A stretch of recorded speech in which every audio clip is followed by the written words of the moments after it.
Hey, history buffs. Imagine an empire that lasted longer than the Roman Empire, ruled over 3 continents, and influenced world history for more than 6 centuries. This is the story of the Ottoman Empire, one of the most powerful and longest-lasting empires in human history. It all began in 1299 with Osman I, a tribal leader who founded a small principality in Anatolia, the western region of modern-day Turkey.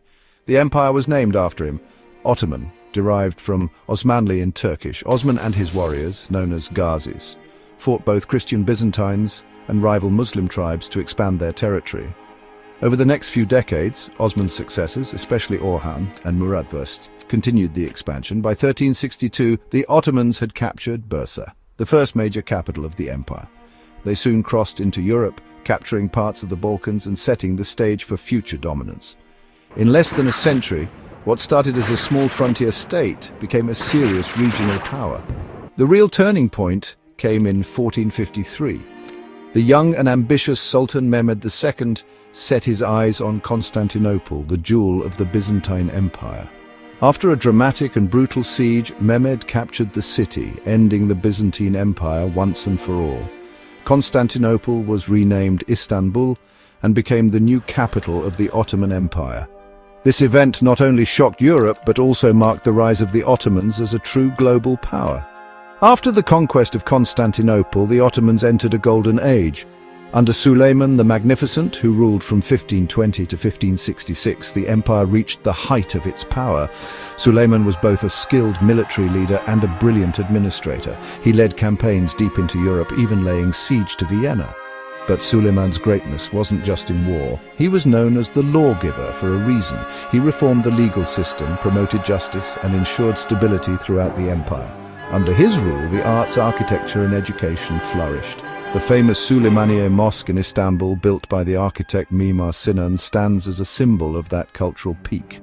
The Ottoman Empire was unique in its governance. The Sultan held absolute power, but was advised by a council of viziers led by the Grand Vizier. The empire was divided into provinces, each governed by officials appointed by the Sultan.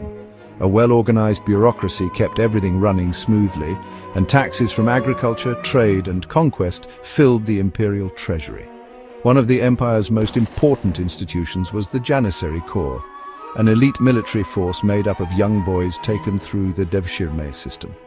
These boys, mostly Christian children from the Balkans, were converted to Islam and trained to become loyal soldiers and administrators.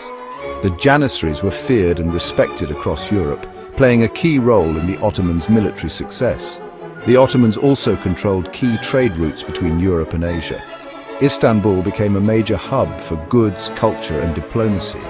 The empire was home to a diverse population, Muslims, Christians, and Jews, living under a system called the millet, which allowed religious communities to govern themselves in many internal matters. So how did the Ottomans rule for over 600 years? The answer lies in their adaptability. They blended Islamic traditions with local customs, embraced talented individuals regardless of their background, and maintained a balance between military power and administrative efficiency. Strategic marriages, alliances, and tolerance toward other faiths helped maintain peace and stability. However, no empire lasts forever. By the late 1600s, cracks appeared. The Ottomans suffered a major defeat at the Battle of Vienna in 1683, marking the beginning of their decline. The once powerful Janissaries became corrupt and resistant to change. European nations, undergoing scientific revolutions and industrialization, began to outpace the Ottomans. The 18th and 19th centuries saw internal rebellions, military defeats, and increasing European intervention. Nationalist uprisings in the Balkans weakened the empire further. Russia, Austria, and Britain all took parts of Ottoman territory through war or diplomacy. The empire's final years were marked by struggle and reform. In a desperate attempt to modernize, the Ottomans introduced Western-style legal systems, military reforms, and infrastructure projects. But it was too little, too late.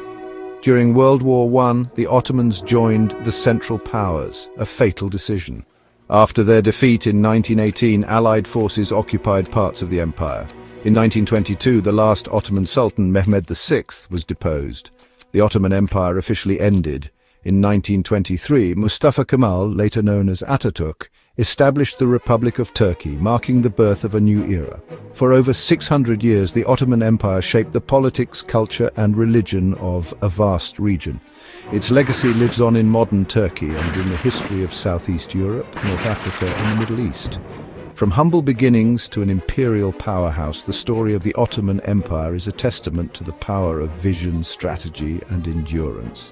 Its rise and fall offer valuable lessons about leadership, diversity, and the challenges of adapting to a changing world. Thanks for watching. Don't forget to like, subscribe, and hit the bell icon for more fascinating history stories. See you next time.